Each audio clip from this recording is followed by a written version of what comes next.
Hello friends, मैं हूँ निर्मला। मेरे किचन में आपका बहुत बहुत स्वागत है। जैसे ही सर्दियाँ आती हैं, एक डिमांड तो सबके घर में गूंजती है, वो है गाजर का हलवा।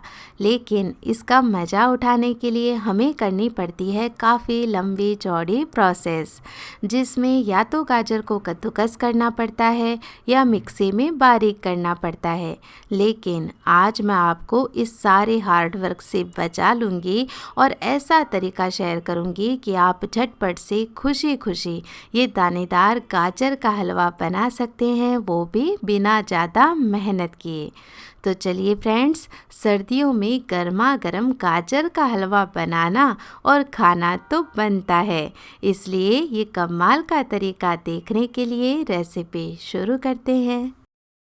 तो ये सुपर टेस्टी गाजर का हलवा बनाने के लिए मैंने ले ली है यहाँ पर 2 किलो गाजर।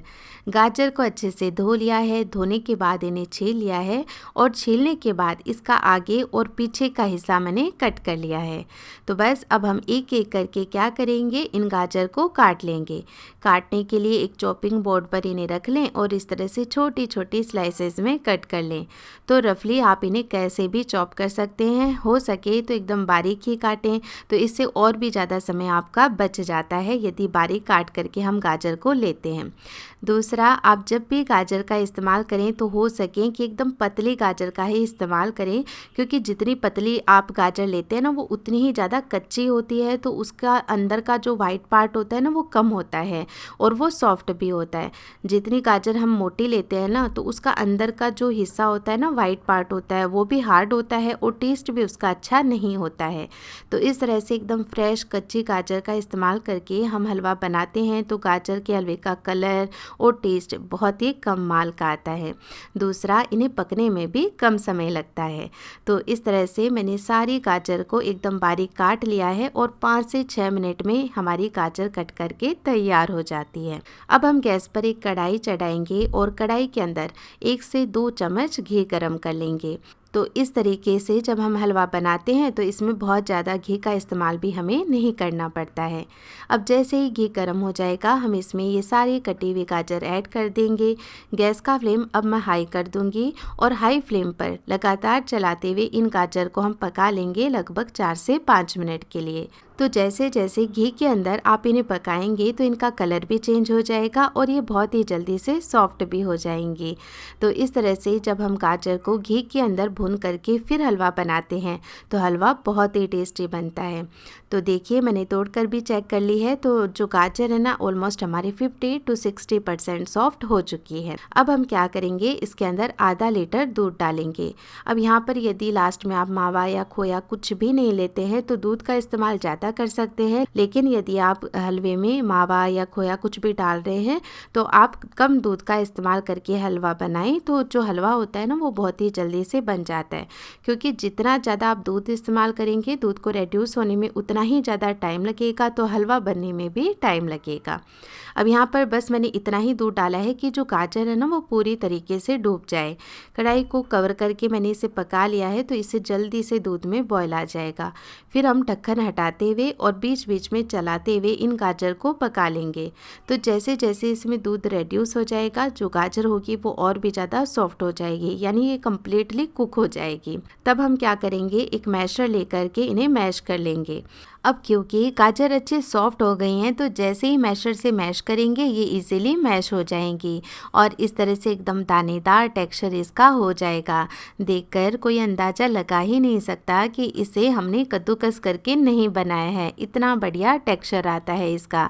तो देखा ना आपने, कितनी आसानी से ये प्रोसेस हो गई है। तो अब इसमें अपने टेस्ट के अकॉर्डिंग या फिर 200 से 250 ग्राम चीनी ऐड कर लें। अब जैसे ही आप इसमें चीनी डालेंगे ना, तो चीनी भी अपना पानी छोड़ेगी, यानी ये चाशनी में कन्वर्ट होगी। तो एक बार फिर से हलवा होगा वो एकदम लिक्विड फॉर्म में हो जाएगा। तो इस पानी को भी हमें अच्छे से सुखाना है, क्योंकि यदि गीला हलवा रह गया ना, तो वो खाने में बिल्कुल भी अच्छा नहीं लगेगा, साथ ही टेक्स्चर भी अच्छा नहीं आएगा हलवे का। तो गैस का फ्लेम हाई कर लें और हाई फ्लेम पर बीच बीच में चलाते हुए हलवे को और पका लें। तो ऑलमोस्ट पानी सूख गया है और आप देख सकते हैं इसका टेक्सचर। अभी इसमें काफ़ी सॉफ्टनेस दिखाई दे रही है, लेकिन जैसे जैसे हम इसे और पकाएंगे और चीनी का पानी पूरी तरीके से सुखा लेंगे तो इसका टेक्सचर और भी ज़्यादा बढ़िया हो जाएगा। साथ ही हलवे का कलर चीनी डालने के बाद ही बहुत बढ़िया आता है। आपको इसमें कोई भी फूड कलर वगैरह डालने की ज़रूरत ही नहीं पड़ेगी। तो देखिए मैंने बढ़िया से पानी सुखा लिया है, चीनी का बहुत ही अच्छा टेक्सचर आ गया है। तो अब लास्ट में हम इसमें डाल देंगे मावा या फिर खोया। तो टोटल मैंने 250 ग्राम खोया का इस्तेमाल किया है और इस तरह से जो खोया है ना अच्छे से इसी के अंदर हम मिक्स करके लगातार चलाते हुए पकाएंगे। तो हमें अलग से खोया को रोस्ट करने की ज़रूरत नहीं है, हलवे के अंदर ही इसे लगातार चलाते हुए पका लें तो थोड़ी देर में आप देखेंगे कि जो खोया है वो अच्छे से पूरी गाजर में मिक्स हो गया है, काफ़ी दानेदार हो गया है और साथ ही ये कढ़ाई को भी छोड़ने लगा है। आप चाहें तो लास्ट के अंदर 1 से 2 चम्मच घी इसमें और डाल सकते हैं यदि आपको पसंद हो। तो बस मैं इसमें क्या करूँगी, थोड़े से कटे हुए नट्स और इलायची पाउडर डाल दूँगी और इन्हें अच्छे से मिक्स कर लूँगी।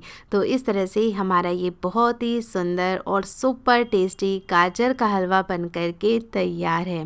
और यकीन मानिए फ्रेंड्स, जो गाजर का हलवा हम घर पर बना कर के तैयार करते हैं, मार्केट में आपको वैसा हलवा खाने को बिल्कुल नहीं मिलेगा। जब हम गाजर के हलवे को इस प्रोसेस से घर पर बना कर के तैयार करते हैं तो ये सुपर टेस्टी बनता है। यानी एक बार इस गाजर के हलवे को आपने खाना शुरू कर दिया तो यकीन मानिए आप खाते खाते खुद को रोक नहीं पाएंगे। और इस हलवे को हम लंबे समय तक स्टोर करके भी रख सकते हैं, बिल्कुल भी ख़राब नहीं होता है। और अभी सर्दियाँ हैं तो इसे फ्रिज में रखने की भी ज़रूरत नहीं पड़ती है। तो फ्रेंड्स, आप भी एक बार इस प्रोसेस से ये गाजर का हलवा ज़रूर बनाएं और कैसा बना मुझे कमेंट करके ज़रूर बताएं। आपके फीडबैक का मुझे इंतज़ार रहेगा। अगर आज की ये रेसिपी आपको पसंद आई हो तो प्लीज़ आप मेरे वीडियो को लाइक करें। साथ ही मेरी ऐसी और भी रेसिपीज़ देखते रहने के लिए चैनल को सब्सक्राइब करना भी ना भूलें। मैं फिर से मिलूँगी आपको एक ऐसी और नई रेसिपी के साथ। तब तक के लिए टेक केयर, बाय बाय।